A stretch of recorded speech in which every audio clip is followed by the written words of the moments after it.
ahora sí vamos a hacer el inicio formal porque ya son las 5:09. Sigue entrando gente. Bueno, ahí veo a Gisela Arias, Alejandro Fernández, Iván Pérez Morelli, la doctora Vanessa Piñeiro.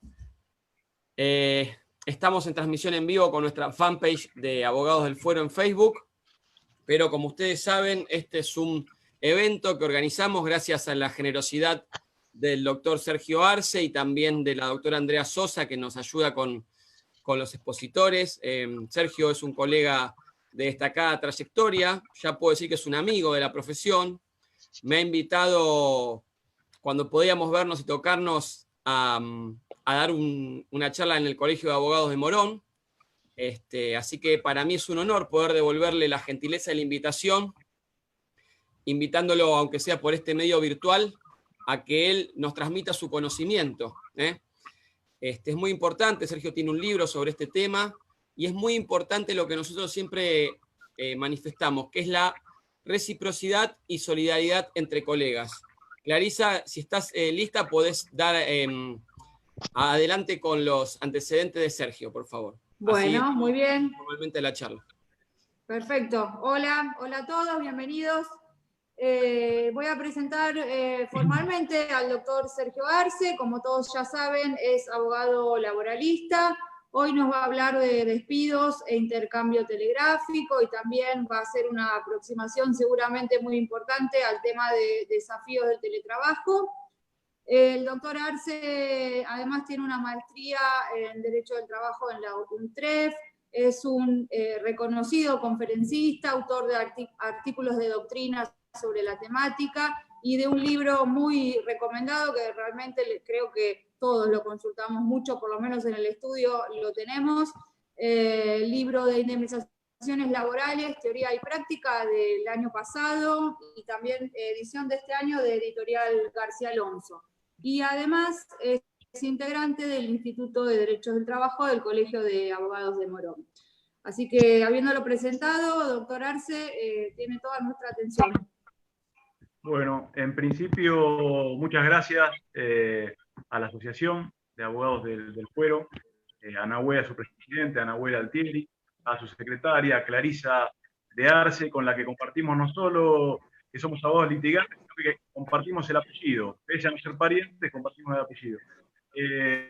Y por supuesto a la doctora Andrea Sosa, que está presente, al director del Instituto de Colegio de Abogados de Morón, a Wilson González, al doctor Iván Pérez Morelli, y a tantos amigos, a Mariano Natale, que están presentes en la charla. Para hablar de un tema realmente de una actualidad una actualidad rotunda, como el tema de los despidos y el intercambio telegráfico en esta época de pandemia, en esta nueva normalidad transitoria y excepcional, pero una normalidad que ha modificado algunos institutos de derecho del trabajo. Pensemos que ya ha impactado el derecho del trabajo. Pensemos que este coronavirus, pandemia que fue declarada el 11 de marzo de este año, viene a agravar inconvenientes que yo traía. ¿A qué inconvenientes me refiero? Principalmente a la emergencia pública en materia ocupacional, declarada allá por 13 de diciembre del año pasado. Y no solo la emergencia pública en materia ocupacional, sino que cuando el coronavirus llega al país, estábamos en emergencia pública en materia económica, financiera, fiscal, sanitaria, social. Fíjense en ustedes. Sergio, escúchame. Acá me dicen que no se escucha bien. ¿Vos tendrás auriculares para ponerte? Sí, cómo no. Porque tal vez con auriculares se escucha mejor.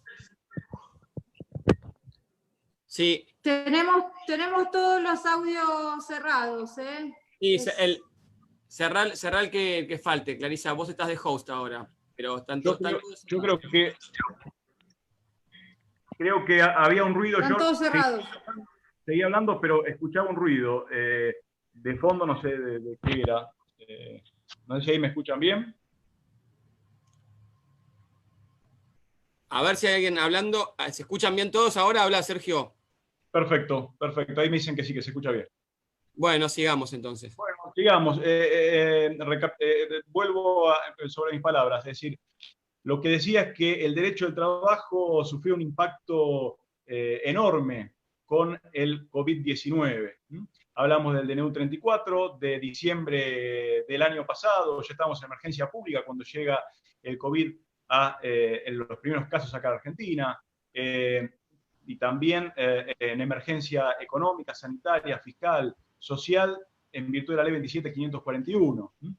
Y hablando del desempleo y el acceso al empleo, esta circunstancia, este problema ya lo tenemos arrastrado desde muy atrás, en el pasado. Pensemos incluso que en el 2016, ya mediante la ley 27.251, el Congreso había prohibido los despidos, y ley que fue, por supuesto, observada en su totalidad por el decreto 701 del 2016. No solo eso, pensemos que ya destacados doctrinarios hablan, antes de la pandemia, hablaban de que el 245 no cumplía la finalidad del 14 bis. ¿Sí? Entonces, fíjense ustedes que realmente esta pandemia vino a empeorar la situación que ya vivían los trabajadores, que vivía el derecho del trabajo. Más precisamente, respecto de algunos institutos del derecho del trabajo, se han modificado transitoria y excepcionalmente con las normas, la normativa de emergencia. Principalmente, y a lo que venimos hoy a debatir y a charlar, es respecto de los despidos, ¿sí? Respecto a la estabilidad laboral, que no es otra cosa que la protección a la vigencia del contrato de trabajo. ¿Qué pasó a partir del ASPO? ¿Sí? ¿Qué pasó a partir del decreto 297 del 20 de marzo en adelante con los despidos? A partir del decreto 297, que impone de alguna manera, en virtud del artículo 8, el pago de los ingresos habituales del trabajador, y además impone a los trabajadores que no son esenciales y que no tienen una tarea permitida, quedarse en su domicilio, es decir, no salir y no trabajar, salvo lo que dice la resolución 202 y 279, que si pudieran hacerlo en su domicilio, cumplir las tareas desde su domicilio, que lo tienen que cumplir. Acá ya tenemos la primera vinculación con el teletrabajo, el cual, según la nueva ley, según lo que se estableció en la nueva ley, por supuesto es voluntario, pero en este caso particular y dado la emergencia, se impone al trabajador cumplir las tareas desde su domicilio, siempre y cuando no esté contagiado de COVID-19 y tenga la oportunidad para hacerlo. Entonces, con este DNU 297, lo primero que se planteó, de algunos sectores, fue si esta circunstancia habilitaba los despidos por fuerza mayor en los términos del artículo 247. No solo se planteó el tema, sino que precisamente se comenzaron a efectuar estos despidos en el término del artículo 247, incluso despidos arbitrarios, sin justa causa. Eran procedentes antes del DNU 329 del 31 de marzo estos despidos por el 247. Bueno, acá yo creo que el DNU 329 vino a ratificar algo que ya teníamos, que era que él no podía despedirse en virtud de fuerza mayor o falta de disminución de tareas. ¿Por qué digo esto? Porque la prerrogativa de toda la normativa de emergencia es la continuidad del devengamiento de salarios. Y la continuidad del devengamiento de salarios implica claramente la continuidad del contrato de trabajo. Esto se puede ver a lo largo de toda la normativa de emergencia, incluso antes del ASPO, incluso antes del aislamiento social preventivo y obligatorio. Pensemos en las resoluciones 178 y 184, que son las primeras resoluciones del Ministerio de Trabajo, que hoy están derogadas, pero que nos aproximan a ver la finalidad de toda la normativa de emergencia. Estas resoluciones, que son del 10 y del 13 de marzo de este año, cuando todavía no había ASPO, que decían que el trabajador que viniera, trabajador privado o estatal, que viniese del exterior, tenía una licencia facultativa, es decir, el trabajador podía tomarse facultativamente una licencia al estilo de cuarentena, ¿sí? Para prevenir los contagios. Y se le aseguraba, mediante esta resolución del Ministerio del Trabajo, el goce íntegro de remuneración. Posteriormente, y vertiginosamente, atento a los hechos que todos conocemos, se pasa al DNU 260, que amplía la emergencia pública en materia ocupacional, y además ya casi hay una obligación del trabajador de quedarse en su domicilio, de abstenerse de concurrir al lugar de trabajo, ¿sí? Para determinados supuestos particulares. Todavía no estábamos en el ASPO. hablo específicamente de los trabajadores que tuviesen síntomas de COVID-19 o que hubiesen ingresado desde el exterior. Acá ya está la resolución 202, que reglamenta el DNU 260, que establece específicamente esto que vengo diciendo, que corresponde el devengamiento íntegro de remuneración. Posteriormente, resolución 207 del 17 de marzo, acá ya también esta resolución amplía un poco más este grupo de trabajadores que tienen que quedarse en su domicilio, que son las trabajadoras embarazadas, los mayores de 60, los trabajadores con alguna patología crónica. Estamos hablando específicamente de los trabajadores que son catalogados o nombrados como esenciales, que no pueden ser, es decir, que no pueden ser catalogados, perdón, como esenciales. Entonces, fíjense en ustedes, hasta acá toda la normativa manda para la remuneración. Una innovación es el DNU 297, donde cambia en su artículo 8 la palabra remuneración por ingresos habituales. Fíjense en ustedes que ya el DNU 297 ya no dice que debe reconocérsele la remuneración, es decir, el trabajador debe percibir sus ingresos habituales. Esto nos habla de todo tipo, es decir, todo tipo de concepto, sea remunerativo o no sea remunerativo. E incluso nos conecta, esto nos conecta con el micrófono que se abrió. Martín Loaiza, al micrófono, por favor.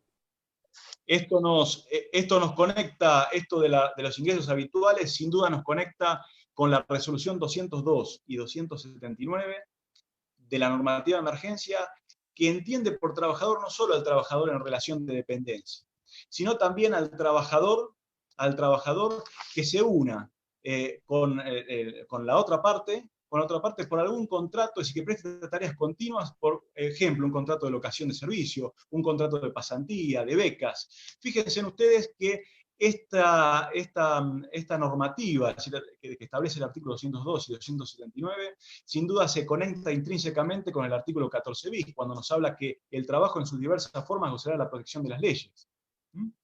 Entonces, fíjense en ustedes, venimos hablando de toda la normativa de emergencia que entiende que debe reconocerse el derecho salarial pese a no prestar tareas. Es decir, esto cambia las reglas del derecho al trabajo, de las dos obligaciones principales en el contrato de trabajo. El pago de la remuneración y, por otro lado, el débito, es decir, el deber de prestar las tareas. Y acá tenemos ya los fallos, los primeros fallos que salieron respecto de las medidas cautelares. Por ejemplo, Londoño Pérez con AFP Inversiones SRL, en una cautelar, se le debían salarios de marzo y abril, ¿sí? Acá el Juzgado Nacional de Apelaciones, el Juzgado Nacional del Trabajo número 12 establece, es decir, ordena bajo 48 horas el pago de los salarios bajo procedimiento de ejecución. Fíjense que ustedes que en general la otra jurisprudencia establece astreintες días, es decir, un monto por día de incumplimiento de lo que establece la sentencia. Otro concepto interesante al respecto del salario y de esta conexión que tiene con la estabilidad, por supuesto que es el artículo 3 de la resolución 207, que establece que las trabajadoras o trabajadores que tengan hijos en edad escolar y que no puedan concurrir atento a la suspensión de clases, ¿sí? a las clases que corresponden, es decir, tienen esta licencia, ¿sí? Esta licencia para quedarse y para cuidar a su hijo o hija o menor a cargo. Acá, cuando salió la resolución 207, la primera duda que se planteó, porque la resolución 207 no habla de devengamiento de remuneraciones, sino que habla específicamente que estos trabajadores tendrán justificadas las inasistencias. Entonces, lo primero que se pensó, o lo primero que se planteó desde algunos sectores, es si realmente esta resolución correspondía al devengamiento de salarios o simplemente era una justificación de inasistencias para evitar que el empleador pueda remitir una intimación en los términos del artículo 244 por un abandono. ¿Sí? Pero es claro que atento a la intangibilidad salarial, atento a los principios de buena fe y de indemnidad del trabajador, y atento a toda la normativa que vengo explicando, corresponde ¿sí? Esto ya lo ha dicho, hay varios fallos, Gómez Benítez Jessica con Walmart, Espera Jessica, Lorena con Inc., que es Carrefour, en donde se ha dicho que corresponde, por supuesto, el pago de la remuneración. Otra duda que se generó respecto de la resolución 207 es que esta resolución es anterior al DNU 297, ¿sí? Con lo cual, esta resolución estaba antes de que se encontraran, que estuvieran los trabajadores esenciales, es decir, que estuviera el artículo 6 del DNU 297. ¿Qué pasa con esta resolución 207 cuando aparece el DNU 297? ¿Se aplica o no se aplica a los trabajadores esenciales? ¿Por qué? Porque pensemos que toda la normativa de emergencia, incluso la resolución 279, establece que los trabajadores esenciales o las tareas esenciales son una exigencia excepcional de la economía nacional. Es decir, están para garantizar las actividades necesarias, ¿sí?, para la nación. Pero bueno, vuelvo acá a estos fallos. Gómez Benítez Jessica, fíjense en Walmart, ¿sí?, una tarea, un trabajo esencial, se proveyó que correspondía esta licencia. Espera Jessica con Inc., ¿sí?, Carrefour, se reconoce, plazo 24 horas, se ordena a las empresas que reconozcan la licencia y el pago de la remuneración debida. Yo todos estos fallos que voy mencionando, después los voy a pasar, los tengo todos en PDF para pasarlos. Incluso McDonald's, ¿sí?, Baratucci Milagros con Arcos Dorados, ¿sí?, en donde ya le habían hecho la reducción del 223 bis. Fíjense.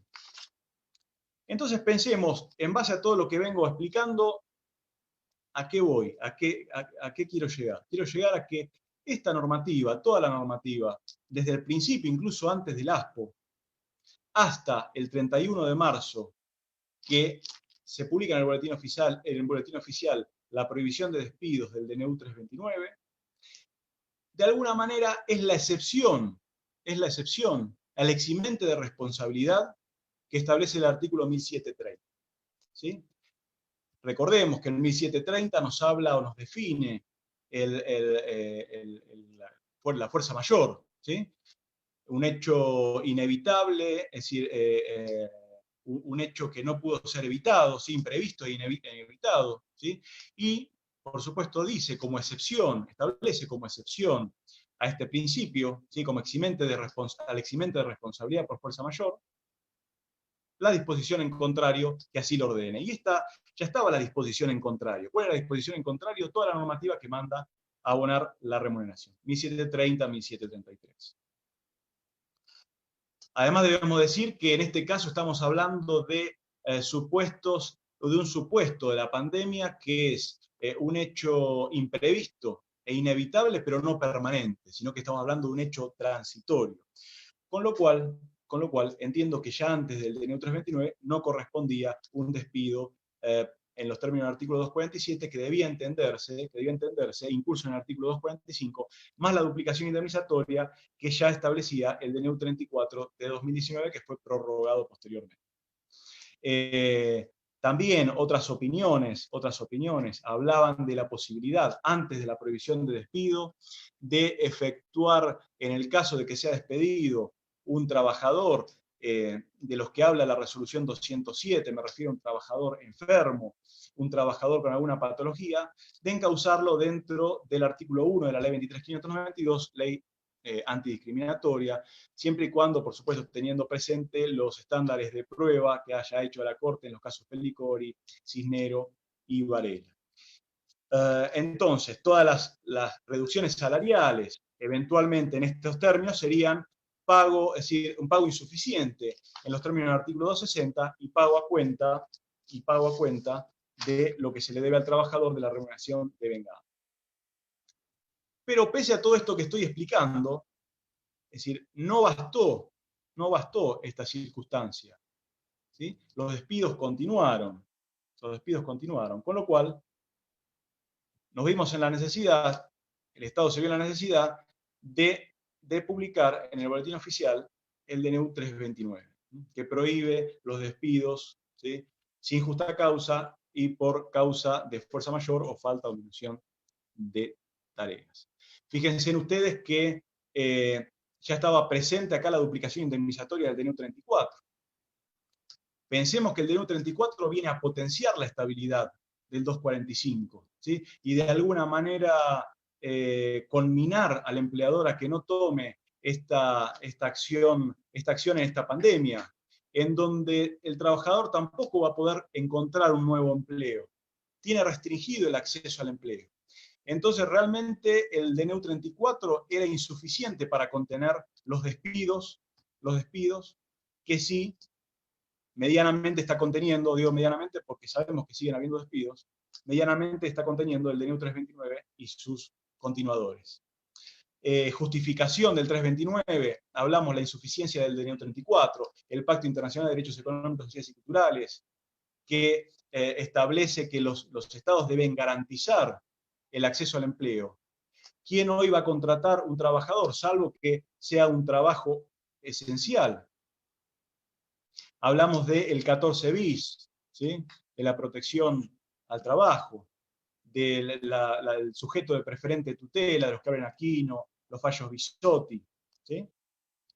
Entonces vamos ahora a analizar, en base a esto, cómo juega los supuestos de los despidos y el intercambio telegráfico en este mundo nuevo del DNU 329, incluso en la vigencia simultánea de una duplicación indemnizatoria y de una prohibición. Es decir, fíjense en que ante un mismo hecho, es decir, un despido sin justa causa, tenemos dos sanciones, o dos normativas que establecen sanciones distintas. Por un lado, la máxima sanción, que es la nulidad, es decir, volver las circunstancias al mismo estado anterior, al hecho nulo, y por otro lado, una duplicación indemnizatoria. Fíjense en que cuando el 9 de junio estaba por finalizar, antes de la finalización de la vigencia del DNU 34, algunos sectores planteaban que no era necesaria la prórroga de la duplicación indemnizatoria. ¿Por qué? Porque ya estaba la prohibición de despedir.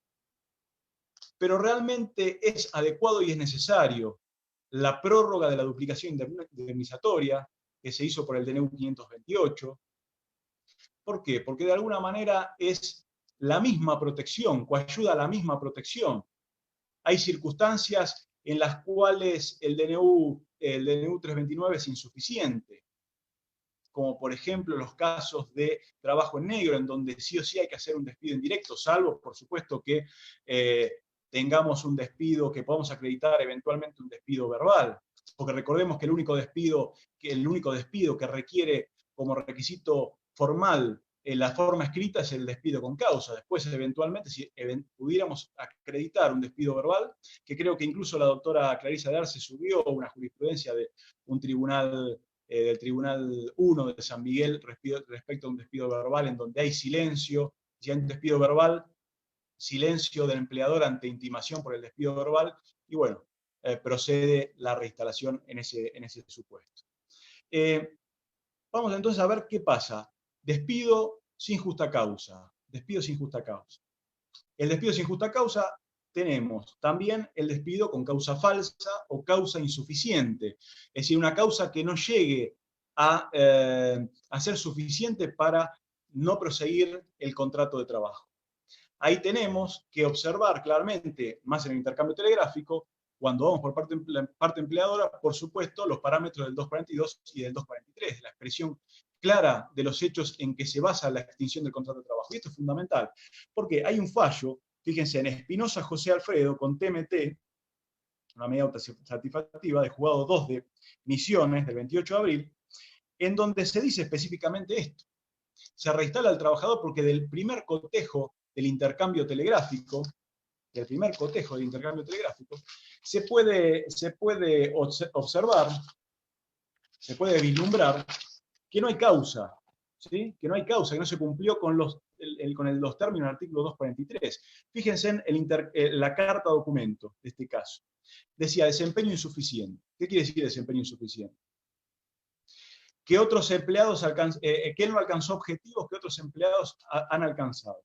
¿Qué objetivos? ¿Qué otros empleados? No cumplió tareas en tiempo y forma.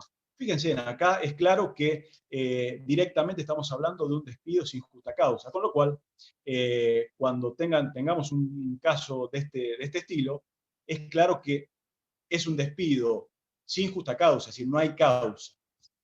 ¿Qué pasa ahora con el despido indirecto? ¿Qué pasa con los supuestos de despido indirecto? Despido indirecto que ya se discutió apenas surgió el DNU 34, apenas se publicó el DNU 34, el 13 de diciembre, si correspondía a la duplicación de despido indirecto o no correspondía. Yo, ni bien salió el DNU 34, escribí un artículo y me hice referencia al fallo Ruiz con Wade, en la Cámara Nacional de Operaciones de Trabajo, que era un fallo que establecía que correspondía a la duplicación en el caso de la ley 25.5, el artículo 16 de la ley 25.561, la duplicación anterior, el antecedente anterior de duplicación indemnizatoria. Pero ¿qué pasa no con el DNU 34? ¿Qué pasa con el DNU 329? ¿Podría eventualmente proceder una reinstalación ante un despido indirecto? La primera respuesta a esta pregunta podría ser, o debiera ser razonablemente que no, porque incluso atento a la teoría de los actos propios, nadie podría pedir la reinstalación de una decisión que él mismo ha tomado. Ahora, no menos cierto es que el despido indirecto, puede funcionar en este panorama de prohibición de despidos como una puerta de escape para el empleador que quiera dejar al trabajador sin su empleo y que no pueda hacerlo por esta prohibición de despidos, cometiendo así incumplimientos graves que no tengan que ver con el salario, porque como estuvimos viendo, es decir, en caso que sea la falta de pago de salario, es decir, tranquilamente el trabajador puede reclamar el pago del salario de manera judicial, esto no hay duda. Pero algún otro incumplimiento que genere y que fuerce y que acorrale al trabajador para eventualmente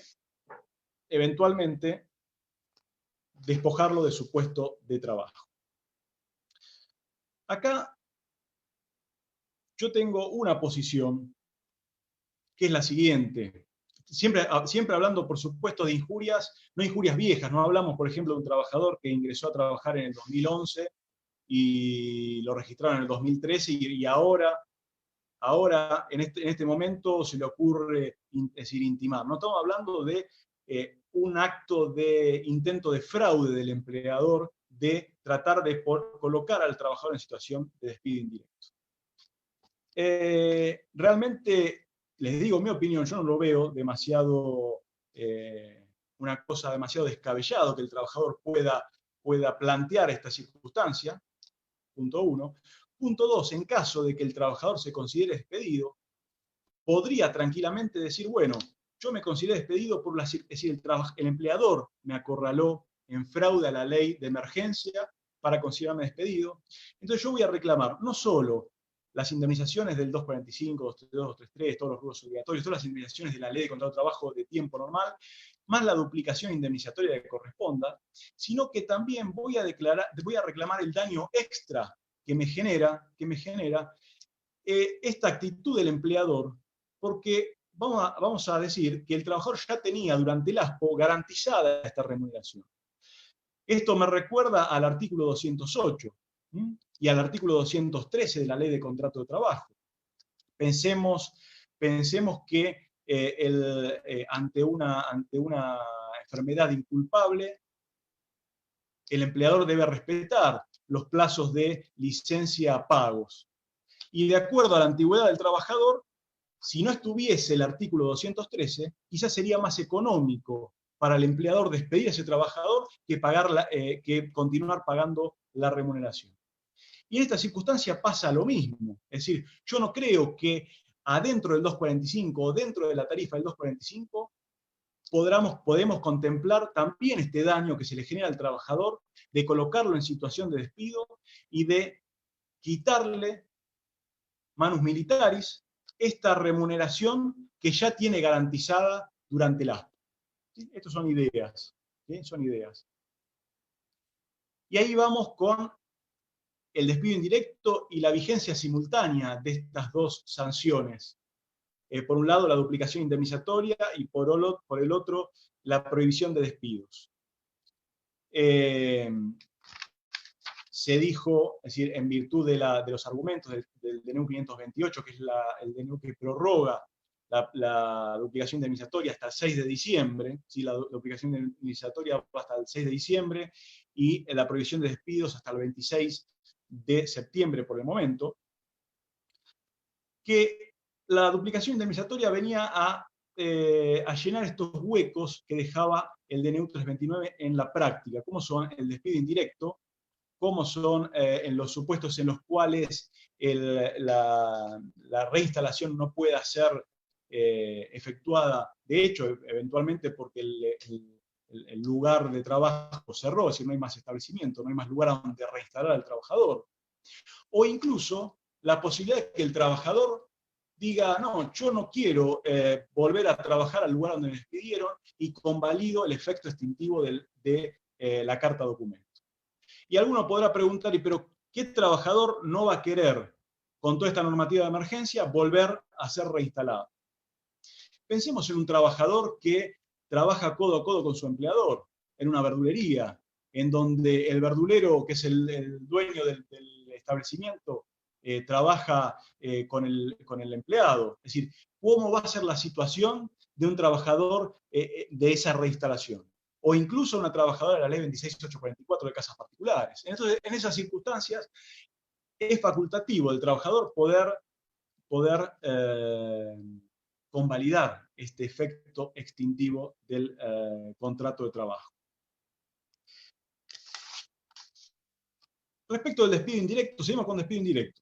Respecto del despido indirecto y del intercambio con el despido indirecto, hay que tener en cuenta, muy en cuenta, durante esta pandemia, toda la normativa de emergencia. ¿Por qué? Porque se han modificado algunas reglas que generan, que si nosotros no las conocemos, pueden generar eventualmente un despido indirecto improcedente. ¿A qué me refiero? Por ejemplo, como ya dije, la tarea esencial es una exigencia excepcional de la economía nacional. ¿A qué nos remite esto? Al artículo 203 de la Ley de Contrato de Trabajo. El artículo 203 que establece como principio general que el trabajador no está obligado a prestar horas extraordinarias. Pero, como excepción, establece esto. Dice específicamente esto.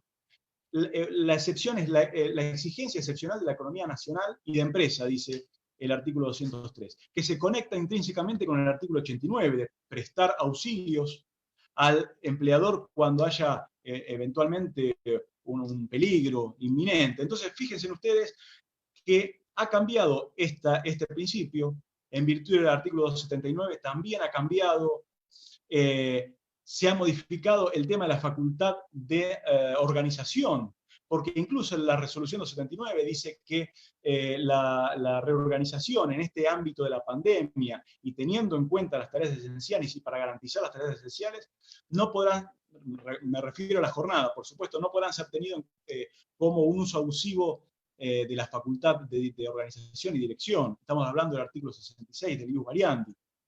¿Sí? No solo eso, sino que también vamos más allá. Pensemos que incluso las nuevas contrataciones que se den durante el ASPO, deben ser entendidas, siempre y cuando que tengan que ver con estas tareas esenciales, deben ser entendidas en los términos del artículo 99. Esto es lo que dice la resolución 279. ¿Sí? El artículo 99 es un contrato de trabajo eventual, que es una modalidad, es la excepción. El principio, la regla, es el artículo 90 del principio de determinación del plazo. ¿Sí? Salvo que exista, por supuesto, estamos hablando de que no que haya fraude. ¿Sí? Fíjense en todas estas circunstancias que pueden generar que una mala intimación, desconociendo estas circunstancias, haga que el trabajador se quede sin eventualmente una reparación del despido. No solo esto, sino que la resolución 279 también nos establece que este tiempo de ASPO no son descansos. Con lo cual también hay que tener cuidado que los empleadores no notifiquen las vacaciones. Acá hay un tema también, ¿por qué? Porque las vacaciones deben otorgarse desde octubre, desde el 1 de octubre hasta el 30 de abril, si mal no recuerdo.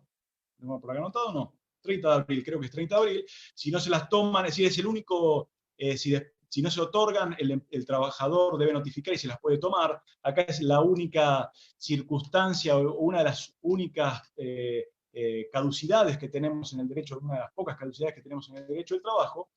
Entonces, uno de los argumentos que podría ser del empleador, bueno, si yo no te doy las vacaciones, después ya no vas a tener derecho a las vacaciones, porque vamos a estar en ASPO, entonces hay vacaciones. Acá tenemos, pero es claro lo que dice la resolución 279. Entiendo que se suspende, durante este periodo se suspende este derecho y finalizado el ASPO, ahí sí deberán otorgarse las vacaciones. Es decir, es claro que nadie puede pensar que durante este periodo, haya un descanso realmente psicofísico del trabajador, ¿sí? Volver a tomar energías, teniendo que estar encerrado y realmente de alguna manera privado de hacer algunas, de ir de vacaciones o de simplemente tomar un poco de aire y ir a la plaza, ¿no?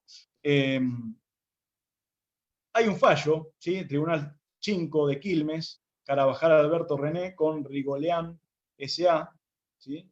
En donde se planteó esta circunstancia y se manda a reimputar las sumas abonadas, ¿sí? Que habían sido abonadas como vacaciones, como salarios. Y se manda específicamente a conceder, una vez que finalice el ASPO, a gozar de estas vacaciones. Lo mismo podría plantearse, es decir, esto lo estoy pensando, esto también podría plantearse, por ejemplo, en una circunstancia de 208.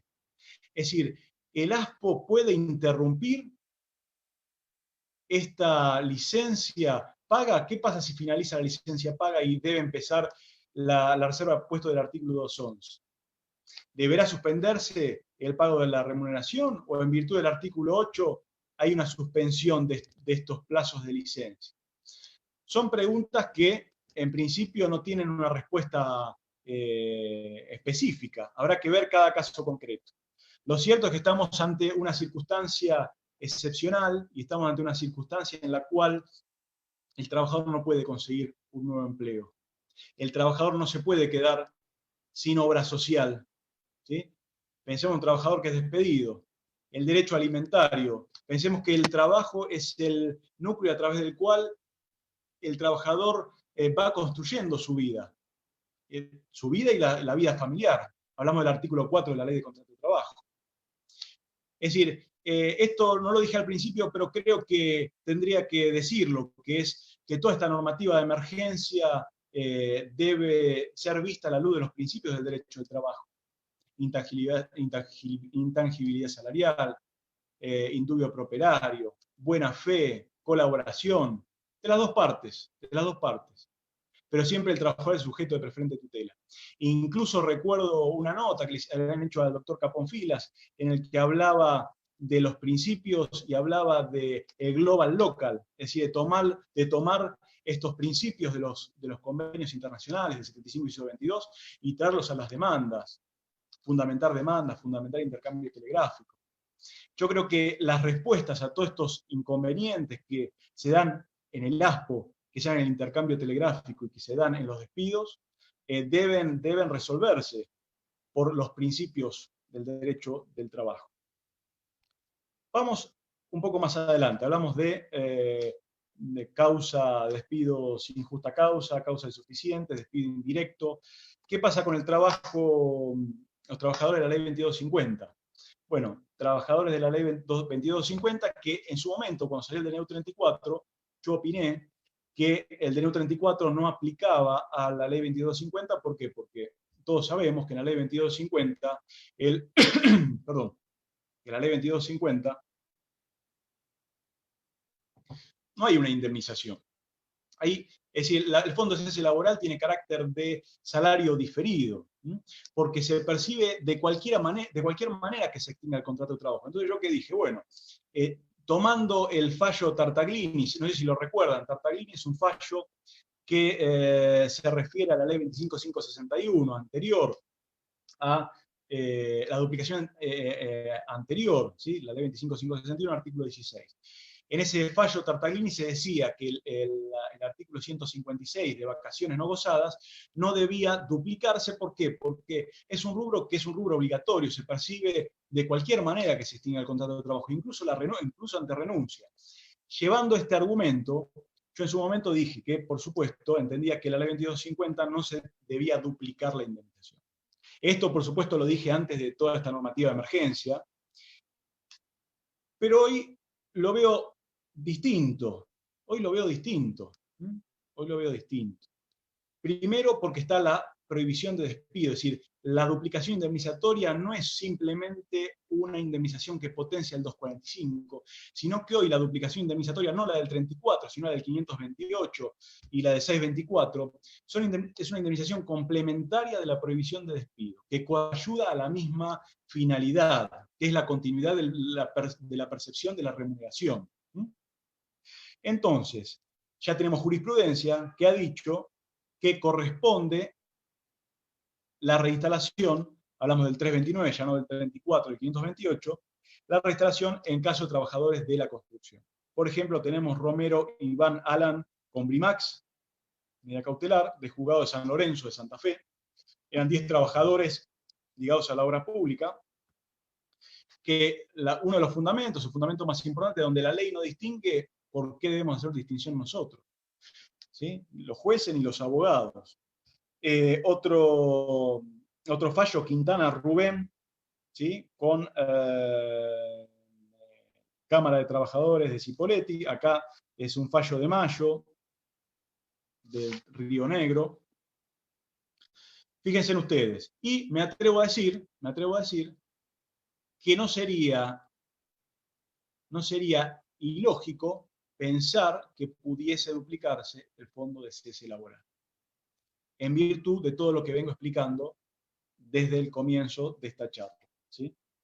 Sería realmente discriminatorio, una discriminación, que un trabajador que es despedido en esta circunstancia tenga que cobrar simplemente lo básico. Lo mismo que hubiese sido discriminatorio o insuficiente no prorrogar la duplicación indemnizatoria y que un trabajador que lo acorralan y lo hacen considerarse despedido indirectamente tenga que cobrar el 245, con lo devaluado que ya está el 245, con lo insuficiente que están las remuneraciones en base a la cual se toma la mejor remuneración mensual, normal y habitual para el 245. Bueno, seguimos. ¿Qué pasa con el despido en periodo de prueba?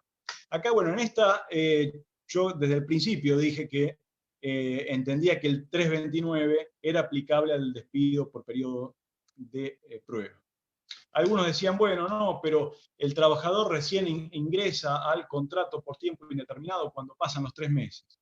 Bueno, acá aclaremos que en realidad el contrato por tiempo indeterminado empieza con la contratación del trabajador y el periodo de prueba es un periodo dentro del contrato por tiempo indeterminado. ¿Sí? Eso por un lado.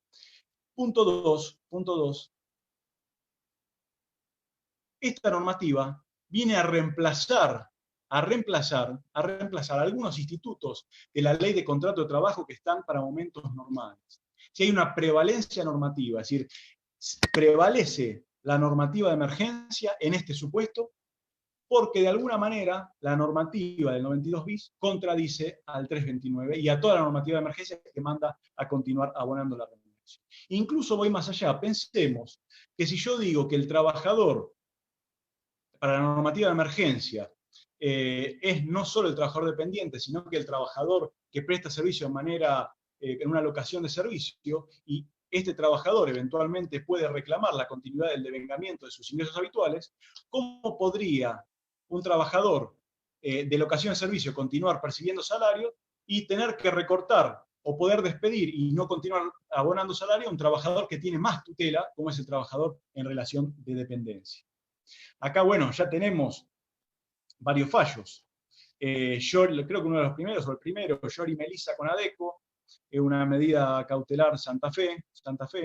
Después tenemos toda la jurisprudencia de la Cámara Nacional de Presión de Trabajo, y de las salas, en las salas, la mayoría de las salas, todas las salas, salvo la 10, ha proveído la reinstalación del periodo del trabajador en periodo de prueba. Fíjense en ustedes qué curioso, que en la sala 10 es Salazar Jesús con 25 horas SA, es el que se rechazó la reinstalación, y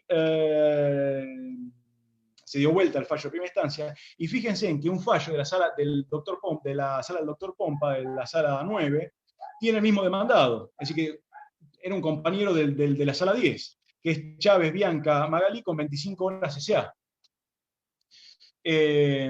Acá yo creo que respecto al periodo de prueba hay que poner una balanza. Hay que poner una balanza qué es lo que prevalece. Si una facultad excepcional del empleador, que es despedir sin expresión de causa, que en realidad lo importante del periodo de prueba no es que pueda despedir sin expresión de causa, porque en cualquier momento el contrato puede hacerlo, salvo en esta emergencia, sino lo trascendente es que no tenga consecuencias indemnizatorias. Pero el periodo de prueba no es lo que conocíamos antes del fallo Zawad y Manfredo con Sadaic. Pensemos que antes de la instalación del periodo de prueba, en la LST, estaba el fallo Zawad y Manfredo de la Cámara Nacional de Pensiones de Trabajo, Zawad y Manfredo con Sadaic, que no recuerdo bien si es del 76 o por ahí, que establecía que un trabajador con menos de 3 meses de antigüedad no tenía indemnización, una especie de carencia indemnizatoria, ¿sí? Es decir, acá teníamos cuál era el mínimo de antigüedad que tenía que tener el trabajador para acceder al 245, que en ese momento no era 245, tenía otro número, el artículo de la antigüedad. Pero cuando se instala el periodo de prueba, ¿sí? en la ley de contrato de trabajo con varias modificaciones, establece reglas que debe tener el empleador, que debe cumplir el empleador para considerarse que está en periodo de prueba. Y si no las cumple, se entenderá que ha renunciado a este beneficio. Entonces, ¿cuál es el beneficio del periodo de prueba? Poder despedir sin consecuencia indemnizatoria. Así que entiendo que eventualmente un empleador que no ha cumplido con estas reglas, tranquilamente un trabajador con menos de 3 meses de antigüedad puede cobrar el 245. ¿Sí? Estamos hablando de que, no lo digo yo, ya lo han dicho varios autores, de que el fallo Zawad y Manfredo con la implementación del 92 bis ha perdido virtualidad jurídica. Muy bien. Bueno, periodo de prueba, nombro también un fallo de Córdoba, Zurita Micaela Concheca. Esto lo agradezco porque me han nombrado, es decir, me han citado respecto de esto de que donde la ley no distingue, no debemos distinguir nosotros, lo ha dicho mucha gente, yo lo puse en un artículo, bueno, se me ha mencionado. Después, fíjense en ustedes qué interesante este fallo.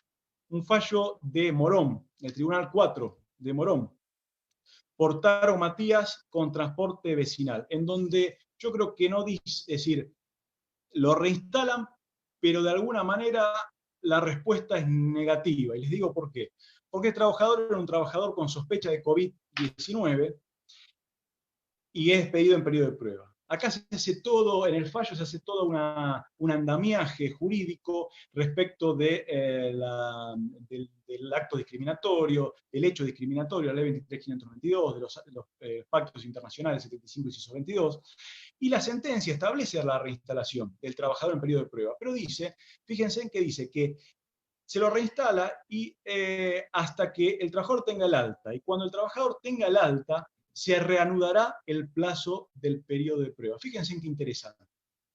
Fíjense en qué interesante, porque de alguna manera una opinión o una posición podría ser, bueno, suspendamos durante la prohibición de despidos, el plazo del periodo de prueba, y cuando liberemos la posibilidad, no la posibilidad, porque en realidad no es una facultad de despedir, sino que es un acto ilícito, el despido, ¿no? Por eso tiene indemnización. Cuando el empleador no esté sin la prohibición de despedir, vuelve a retomar el periodo de prueba. Con lo cual es un fallo que de alguna manera nos abre una posibilidad. Hay que tener cuidado con lo siguiente, con el periodo de prueba. Con la nueva prórroga, que creo que es el DNU 624, el número, a ver si lo dije bien, la prórroga no, la prórroga de la prohibición de despidos es, si no calculo más, el 624, el DNU 624, que nos cambia lo que venía diciendo el 329 y el 487.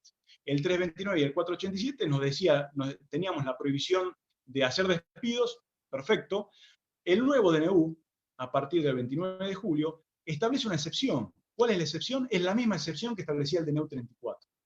Que las normas de ese DNU no regirán para las nuevas contrataciones. ¿Qué quiere decir? Que si un empleador contrata a un trabajador después de este último DNU y lo quisiera despedir en periodo de prueba, entiendo que en virtud de este DNU podría hacerlo. Así que tengamos cuidado con este último DNU, esta última excepción. Que incluso en su momento, cuando se habló del DNU 34, yo estaba en contra de la prohibición, de la excepción del artículo 5 del artículo 4 del DNU 34, que establecía esto de dejar afuera los contratos celebrados con posterioridad a entrada en vigencia, incluso del 528. ¿Por qué? Porque el 329 y el 487 no contemplaban, así que tenían una sanción mayor, no contemplaban estas circunstancias, pero hoy sí los está contemplando, así que acá tengamos cuidado. Sigamos adelante. Casas particulares. ¿Aplica o no aplica la prohibición? Aplica la prohibición, casas particulares. Ramírez Esmilda con Medina Gabriela, Tribunal de Trabajo 1 San Miguel, tenemos un fallo. ¿Qué pasa con las extinciones del artículo 212? Claramente, por supuesto, párrafo cuarto es una extinción del contrato de trabajo que es automática, es decir, atento a la incapacidad absoluta del trabajador. Acá no hay dudas que no corresponde. Tampoco corresponde cuando el trabajador, luego de una enfermedad de trabajo, una enfermedad inculpable o accidente inculpable, tenga una incapacidad y el empleador realmente no tenga un lugar para reubicarlo de acuerdo a su nueva aptitud física. Distinto, por supuesto, es el caso en donde sí el empleador tenga posibilidad de reinstalarlo en un puesto y no lo haga. Acá sí, esto debe entenderse, entiendo yo, que debe estar dentro de la...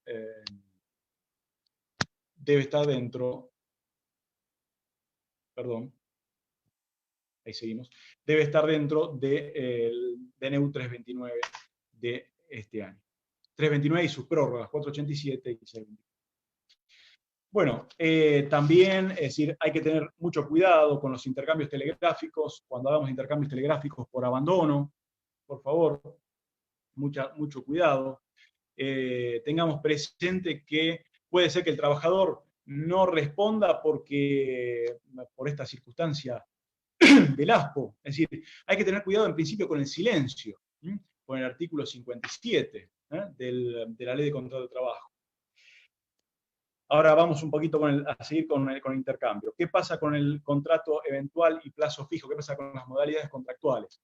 Yo entiendo que si por supuesto hay un contrato que es en fraude a la ley, como generalmente pasa con estos tipos de contratos eventuales o a plazo fijo, es claro que denunciando este fraude se podrá pedir la reinstalación. Ahora, si el contrato eventual finalizó y ya, es decir, y el hecho que generó la contratación realmente era una eventualidad, era un verdadero contrato eventual o un verdadero contrato de plazo fijo, entiendo que la finalización de este contrato no tendría por qué pedirse la reinstalación.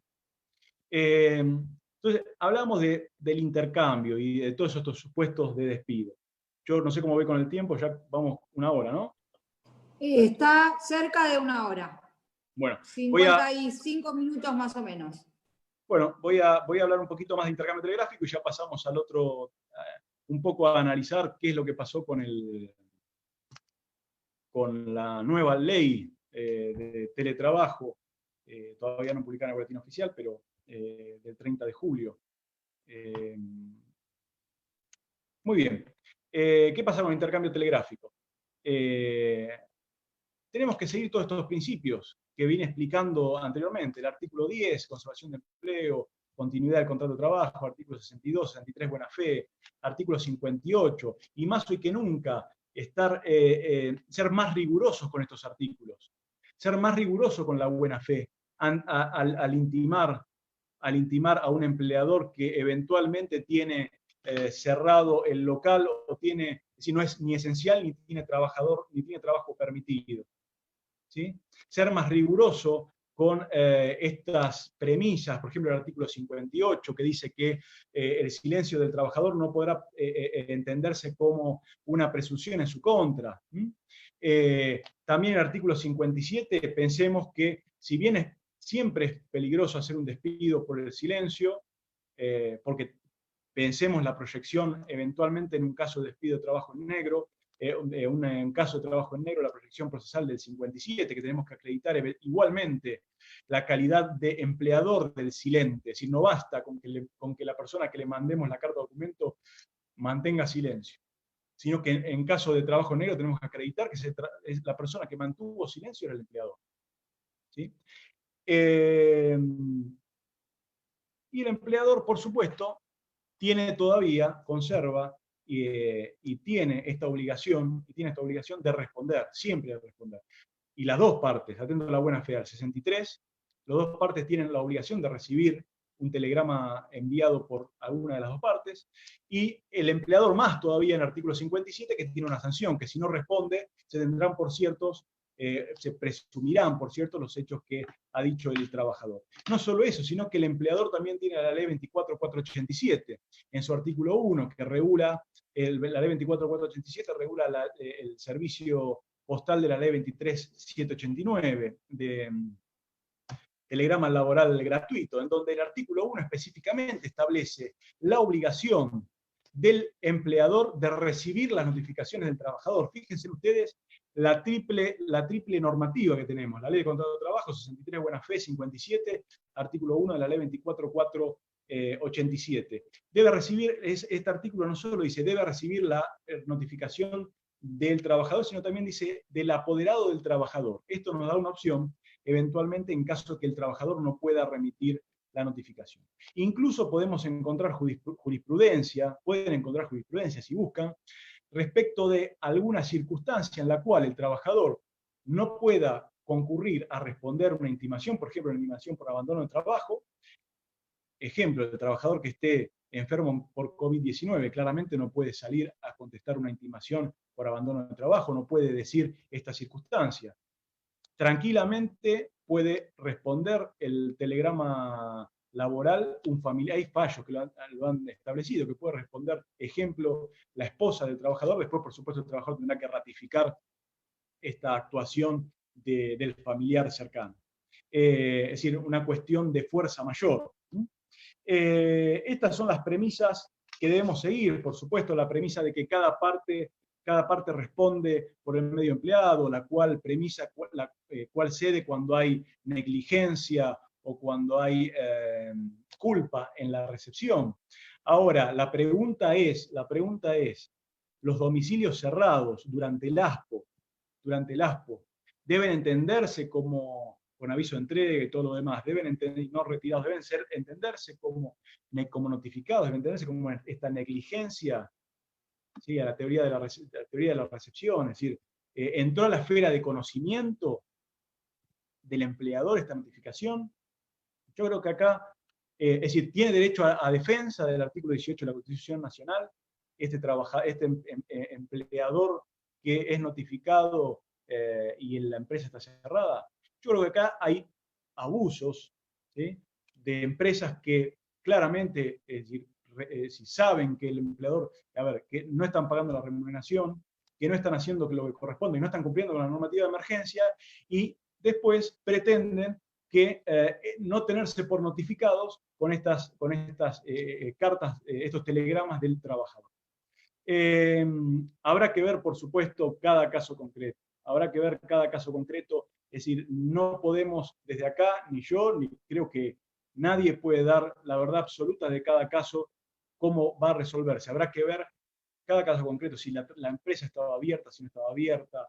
Entiendo que la empresa que tiene trabajador y no cumple con las obligaciones, por lo menos se hace la idea que el trabajador puede remitir una intimación por algo, o que las empresas tienen no solo que recibir notificaciones de los trabajadores, sino otro tipo de notificaciones.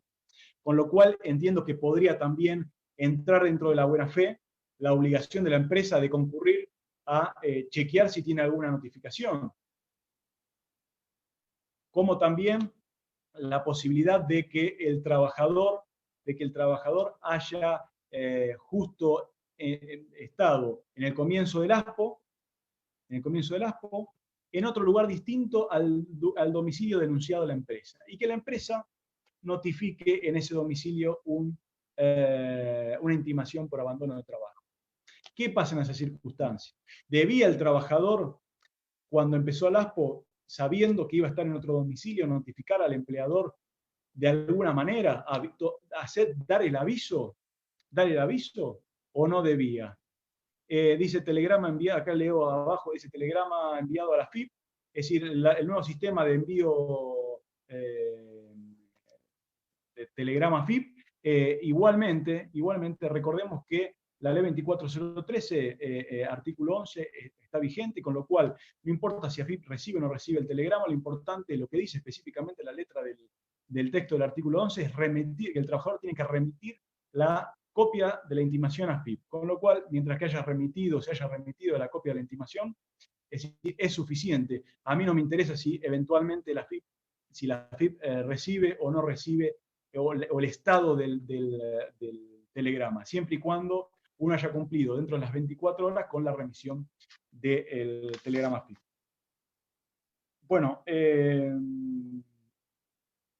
y después, bueno, por supuesto, ver la posibilidad cuando uno tiene que notificar a un empleador que no es ni permitido ni esencial, extremar los recaudos. ¿Sí? Extremar los recaudos. Si uno tiene si el lugar de trabajo es distinto al domicilio que figura en el recibo de sueldo, notificar en los dos domicilios, notificar en la constancia de quit de AFIP, mandar la cantidad de notificaciones que pueda y eventualmente reiterar la notificación. ¿Sí? ¿Para qué? Para, de alguna manera, no quedarnos con que este intercambio telegráfico carezca de sentido porque no se tenga eventualmente en un juicio por notificado. Siempre tenemos que tener presente que en virtud del artículo 140 del recibo de sueldo, el empleador tiene que tener en el recibo de sueldo es la denuncia del empleador del domicilio, con lo cual, si no está actualizado ahí, es decir, después no podríamos tener una queja. Bueno, si les parece, porque ya me veo que me excedí mucho con el tiempo, vamos a hacer algunas reflexiones. ¿Cuánto tiempo tendría, Clarisa, cuánto tiempo tengo para hacer alguna reflexión del... A mí me encantan todas las exposiciones que haces, Sergio, así que por mí no hay límite, pero no sé si 15... Claro, para no abusar del tiempo de todos y del tuyo sobre todo, no sé si 15 minutos te parece bien. Bueno, voy a hacer 15 minutos de reflexiones de la nueva ley de teletrabajo. La ley que fue sancionada el 30 de julio. Perdón, sí. Sergio, perdón. Tengo más o menos 4 preguntas para trasladarte luego sobre estos temas, como para que lo tengas en cuenta. Ok, perfecto. Vamos entonces con la ley de teletrabajo. Ley que se sanciona en una circunstancia muy particular. Circunstancia de trabajo remoto, pero no trabajo voluntario, sino que trabajo impuesto por la normativa de emergencia, atento a esta suerte de fuerza mayor que se está cumpliendo, porque tengamos presente la circunstancia. ¿Cuál es la circunstancia? Empleador, si no es esencial permitido, no puede abrir su local, su negocio, no lo puede abrir. No puede despedir. Y además tiene que continuar abonando el salario. Entonces, realmente lo justo es que el trabajador, en virtud de las resoluciones del 202 y 279, que pueda cumplir de manera remota el trabajo, las tareas de manera remota, lo cumpla de manera remota sus tareas. Acá, en virtud de la resolución 200, la resolución 21 de la Superintendencia de Riesgo de Trabajo, se suspendió la resolución del 2012, la 1552, que establecía que a los trabajadores que cumplan tareas en teletrabajo o trabajo remoto, debía proporcionarse una silla ergonómica, un extintor o matafuego, un de estos tablillas para el mouse, es decir, porta-mouse, y entregársele una serie de recomendaciones que estaban en un compendio de recomendaciones que se había organizado a tal sentido. Y se establecía que también el empleador podía concurrir al domicilio del trabajador. Estoy hablando de la resolución de la Superintendencia de Riesgo de Trabajo 1552 de 2012, la cual está suspendida para este trabajo remoto, es un trabajo excepcional y transitorio. Se establecía que el empleador, es decir, al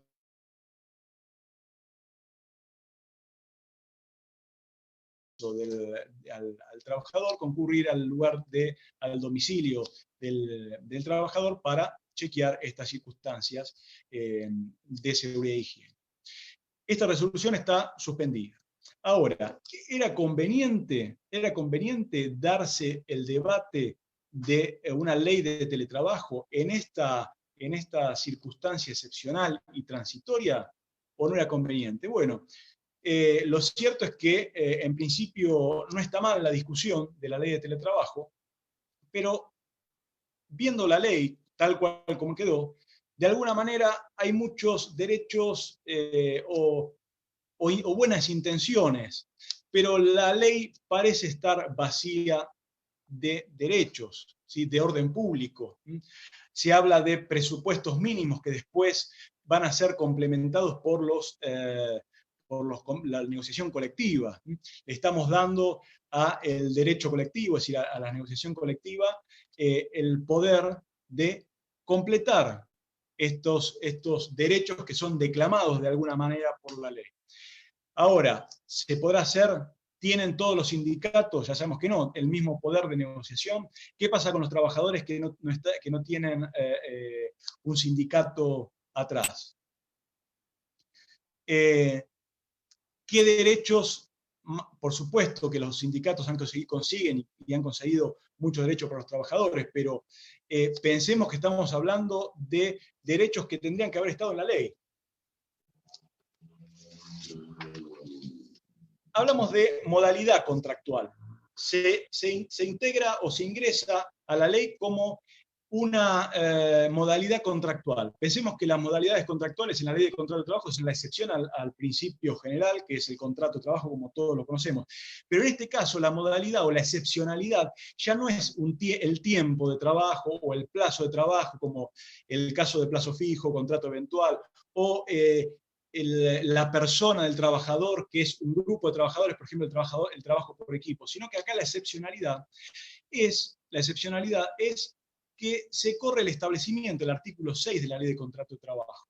Y el trabajador presta sus tareas de manera con el uso de las TICs, de las tecnologías de la información y la comunicación, desde un lugar distinto al establecimiento. Puede ser el domicilio del trabajador o un lugar que no sea el domicilio del trabajador, pero un lugar distinto al establecimiento del empleador.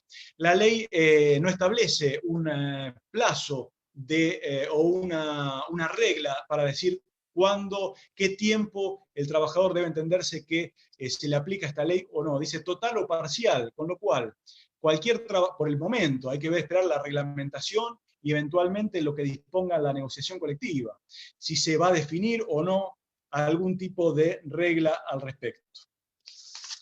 No debemos olvidarnos que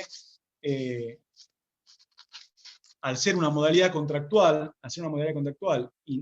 introducida a la ley de contrato de trabajo, todos los trabajadores que hagan teletrabajo gozarán de los principios y reglas que establece la ley de contrato de trabajo. Eso en principio parece bueno. Fíjense en que en cuanto al artículo 3 de la ley, es simplemente meramente enunciativo, declarativo, porque nos dice que las personas que trabajen contratada bajo la modalidad en los términos del artículo 102 bis, tendrán los mismos derechos. Es decir, esto realmente es un artículo que lo veo vacío. Pasemos más adelante. Se habla de jornada y se habla de derecho a la desconexión. Son conceptos que la ley los toma como pegados o conexos o conjuntos. Y ahora voy a explicar por qué entiendo que, si bien podría entenderse que sí, no es tanto de esa manera. Cuando se habla de la jornada, se especifica. Quiero dejar aclarado que estoy haciendo unas reflexiones de la ley de teletrabajo por el tiempo.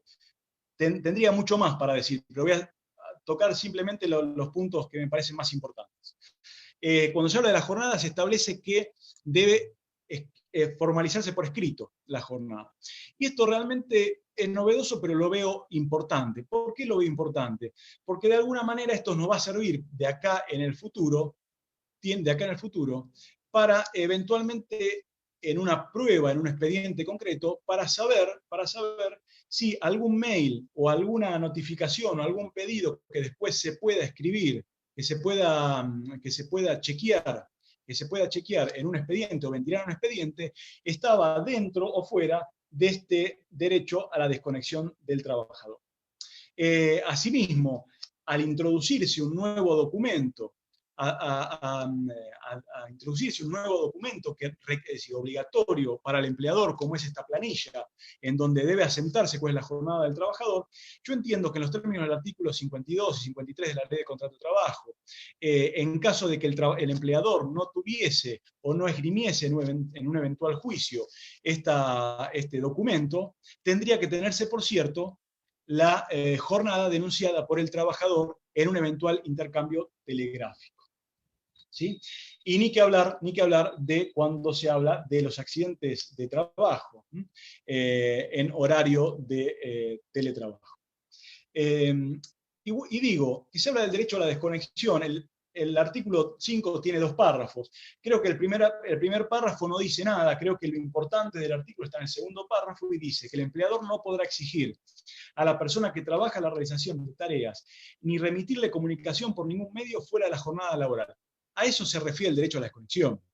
El derecho a la desconexión implica que el trabajador no recibe, principalmente, entiendo yo, no solo que el trabajador tenga derecho a no contestar las comunicaciones. Creo que lo principal en el derecho a la desconexión es la obligación que tiene el empleador de no remitirle ningún tipo de comunicación. ¿Sí? Alguno podrá decir, bueno, pero yo mando una comunicación, un WhatsApp, un mail, y después el trabajador que lo conteste cuando quiera o que se fije cuando quiera. Todos sabemos, a ver, esto es así, todos sabemos cuando nos mandan un WhatsApp o cuando nos mandan un mail, que de alguna manera estamos pensando, a ver qué nos habrá dicho, qué nos habrá puesto, a ver, o nos fijamos en el mail. Entonces, realmente, yo creo que el derecho a la desconexión, además de venir a asegurar la jornada, viene de alguna manera a garantizar la intimidad del trabajador, a garantizar que el empleador no se meta en el domicilio del trabajador. ¿Sí? Fíjense en que es trascendente, e incluso creo yo que este derecho a la desconexión tendría que estar en la Ley de Contrato de Trabajo, no solo para los trabajadores que hagan teletrabajo, sino para todos los trabajadores, para los trabajadores que estén de manera presencial, como para los que hagan tareas remotas o tareas de teletrabajo. Porque es común que se notifique o se manden notificaciones con posterioridad a la jornada de trabajo. Lo que deja acá un espacio abierto es esto que dice, no podrá exigir a la persona trabajadora la realización de tareas ni remitirle comunicación por ningún medio. Bueno, a lo que me refiero, finaliza ahí el artículo. Yo creo que el artículo tendría que haber tenido algún tipo de sanción para este incumplimiento del empleador. Porque pensemos, si no, simplemente es un derecho declamado. Pensemos que ¿qué trabajador va a mandar una carta documento o va a intimar diciendo, bueno, me están mandando notificaciones fuera del horario de trabajo, en donde yo tengo derecho a ejercer mi derecho a la notificación? Esto es igual que la ley 24013. la ley 2403 cuando una persona manda una intimación a registrar. Cuando el contrato está finalizado, cuando hay una negativa de tareas, cuando realmente ya el contrato se extinguió. Nadie que quiera conservar el contrato de trabajo va a mandar una notificación al empleador diciéndole, señor, usted me está mandando, salvo que haya un caso de acoso, no sé, pero en principio es un derecho que no tiene una sanción. Creo que esa sanción lo hace menos eficaz. Tareas de cuidado. Hay un derecho, hay un artículo 6 de tareas de cuidado, donde se debe adecuar la jornada. Acá los convenios, la negociación colectiva va a tener que rellenar un poco esto, porque habla de personas que requieran asistencia específica. ¿Qué se requiere con asistencia específica? Lo toma también como una discriminación en los términos del artículo 1 de la ley 23.592. Y acá vuelvo a decir, ¿qué trabajador va a remitir a una intimación por la no adecuación de la jornada de trabajo? Y para finalizar, si no a terminar más, voy a hablar un poquito de la voluntariedad y la reversibilidad. Es claro que, como decíamos, este trabajo en pandemia es un trabajo que no es voluntario, es decir, es un trabajo que no tiene esta característica por su carácter de, podríamos llamarlo, fuerza mayor. Dice el traslado de quien trabaja en una posición presencial, la modalidad de teletrabajo, salvo caso de fuerza mayor debidamente acreditado, debe ser voluntario y prestado por escrito, también prestado por escrito. En cuanto a la reversibilidad, también nos deja un espacio para eventuales litigios. Es el artículo creo que más discutido o con más conflictividad, porque algunos empresarios decían, bueno, o representantes de empresarios decían, bueno, pero acá el empresario tiene que mantener los establecimientos para eventualmente que el trabajador diga, no, yo quiero volver tenga ganas de volver a prestar tareas de manera presencial. Fíjense en acá que establece, a ver que lo tengo por acá,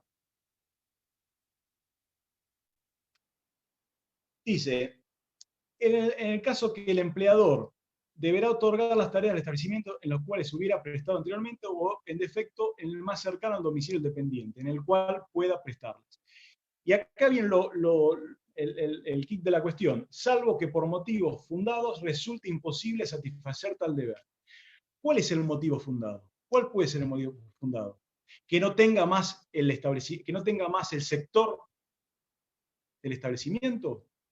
¿Qué van a entender los juzgados por motivos fundados? Acá nos deja abierta una posibilidad terrible, salvo que sea reglamentado o que llene este vacío la negociación colectiva. Bueno, es claro que la reversibilidad es solo para trabajadores que previamente han sido trabajadores de manera presencial y no para trabajadores que sean contratados por primera vez como trabajadores para tareas de trabajo remoto.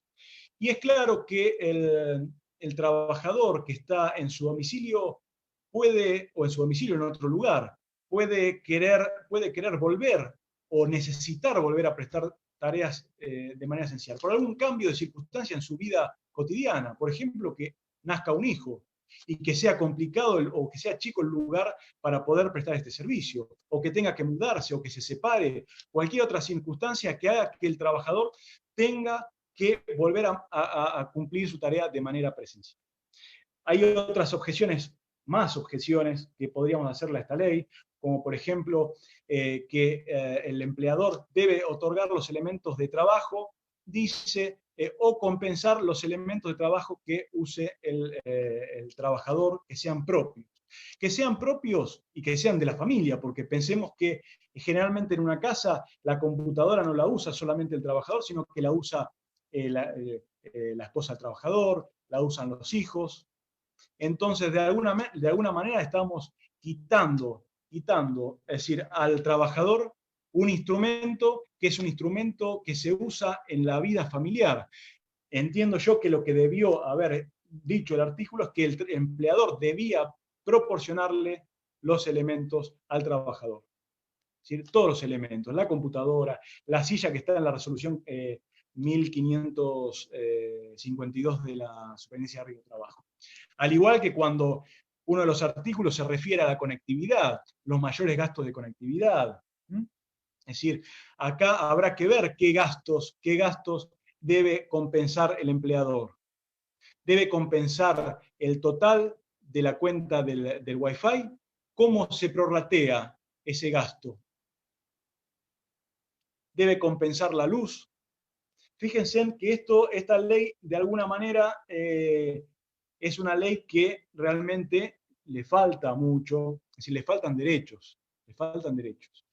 Así que bueno, yo con esto había mucho más para decir, pero atento a que son 6:30 y no quiero aburrir a nadie. Bueno, por acá doy por finalizado la exposición. Espero que les Buenísimo. Sergio, buenísimo. Muy enérgico y muy completo, Sergio, muchas gracias. No sé si quedó alguna pregunta para responder para seguir cerrando, Clarisa. Sí, para ir cerrando, traslado brevemente algunas preguntas que ya tuvieron respuesta bastante completa en relación al intercambio telegráfico y los problemas que nos van sucediendo de lugares cerrados y todas esas cuestiones. Yo creo que está claro que hay que ver cada caso, la posibilidad probatoria, desplegar cada parte todos los medios posibles, la obligación de colaboración, etcétera, ¿no? Yo creo que la buena fe es fundamental acá.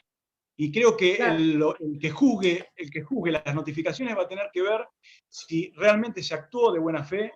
El trabajador mandó una intimación sabiendo y solamente mandó una intimación y no trató de ubicar algún otro domicilio, o por ahí poder chequear. Hoy por internet podemos ver incluso los domicilios legales que están en el boletín oficial de las empresas.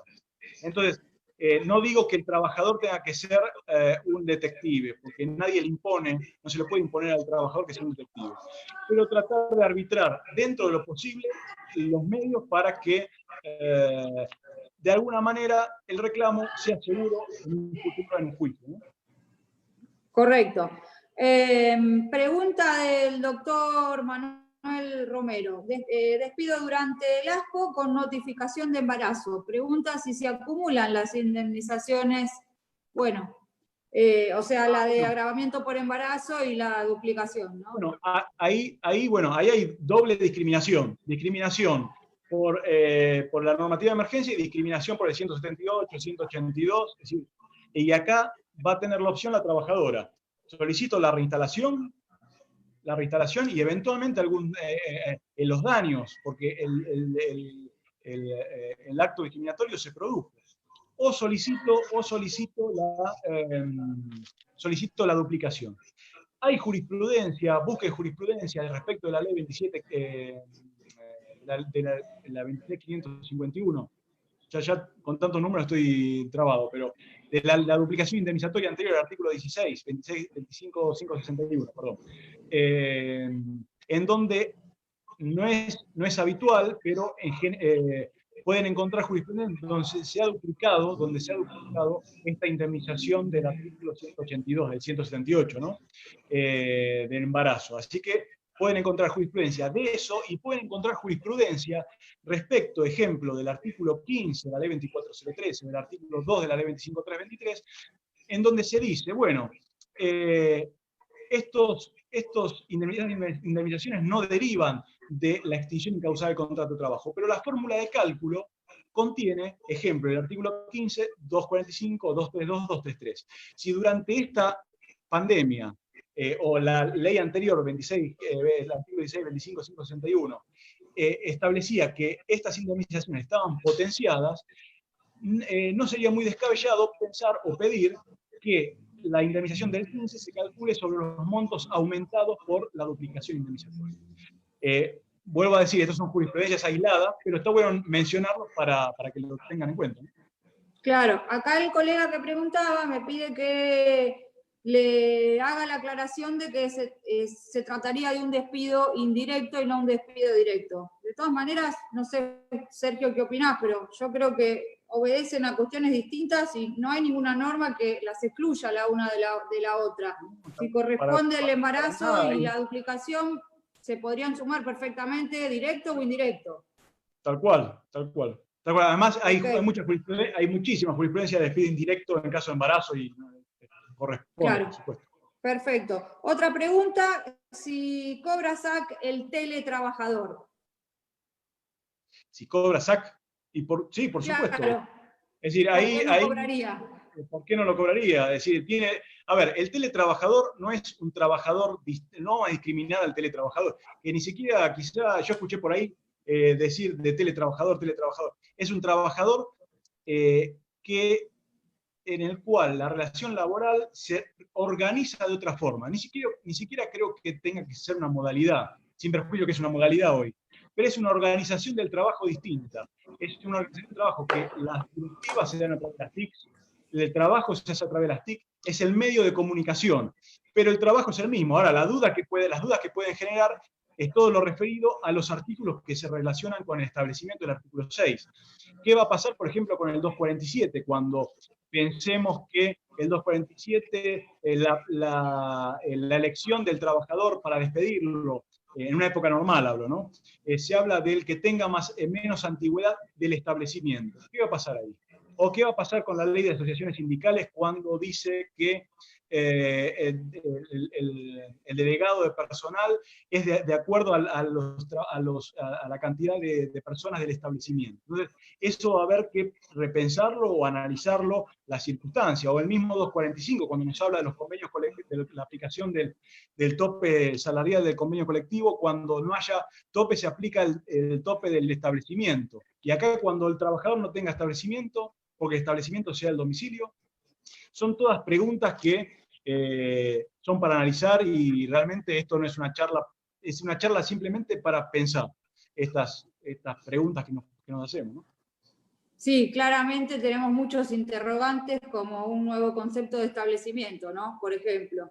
Y seguramente la negociación colectiva irá dando respuesta a muchas de estas preguntas, que tal vez sea un poco la clave, ¿no? En ver cada actividad, qué límites pone a la desconexión en función de las características. Bueno. Y la autorización a las empresas, la ley deja ahí la autorización, que deben solicitar la autorización para contratar personal teletrabajador en extranjero, ¿sí? Entonces, ¿cómo va a ser esa autorización? Y esto creo que va a ser fundamental para garantizar el trabajo de la gente acá en Argentina. Realmente son muy delicadas. Sí, son temas nuevos bastante difíciles. Traslado dos preguntas más. Una de la doctora Natalia Barraza es relativa al trabajador cuyo actividad se ha pactado una reducción en los términos del 223 y fue homologado. Pregunta si puede intimar el pago íntegro. Sería una de las preguntas. Supongo que la doctora se refiere a aquellos casos en que los trabajadores no hayan prestado su conformidad individual. Bueno, ahí yo mencioné un fallo justo al respecto, que lo puede buscar, que es Baratucci Milagros con Arcos Dorados, que es un caso al que se refiere la doctora, el 223 bis. Perfecto. Fíjense en que es la única la única circunstancia cuestionable y que es poco armónica en toda la normativa. Toda la normativa, como vine explicando, manda a pagar el salario, y es la única puerta en donde se habilita de alguna manera la reducción salarial que se consagra en la normativa anterior. Es contradictorio. Bien. Y la última pregunta que voy a trasladar, para no abusar, Sergio, de tu tiempo y del de todos los participantes, es una pregunta mía para saber si tenés alguna reflexión sobre qué naturaleza considerás que tiene la entrega de elementos de trabajo o la compensación por el uso de los elementos propios en el caso del teletrabajo. Si es salarial o no salarial. Bueno, ahí también, esta es otra duda.